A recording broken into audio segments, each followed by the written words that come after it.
it's very painful, it's very stressful.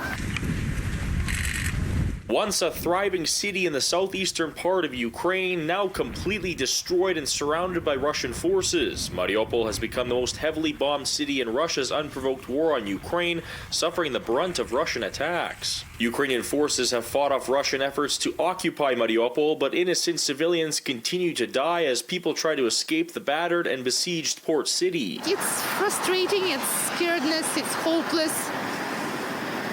Like all these feelings, you know. Winnipegger Eden Aladish grew up in Mariupol before coming to Canada in 2015. She says it's painful watching the city she was born in completely turn to rubble. Oh, it was a very beautiful city on the seashore, you know, like close to the sea.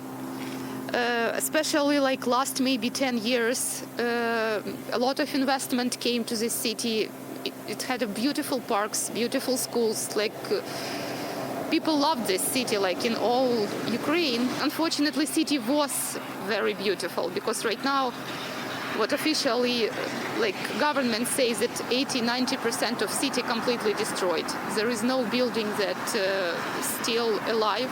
Ladish's mother was able to flee Ukraine, but her dad, aunt, nephew, along with several of her former classmates are stuck in Mariupol. She says it's been really hard trying to stay in contact with her father. From the beginning, I couldn't hear from him almost 2 weeks. And I know like my schoolmates who lives in Kiev and whose parents and relatives in Mariupol, they can't talk to their relatives almost all these 3 weeks from the very beginning. They don't know what is going on with them. Slava Donbasu.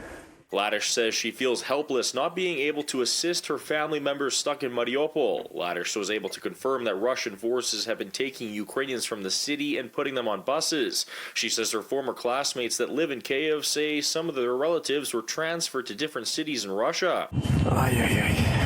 Ladish wants this war to end now, so members of her family, along with millions of Ukrainians, can get back to the lives they once knew. She is sending a message to her family.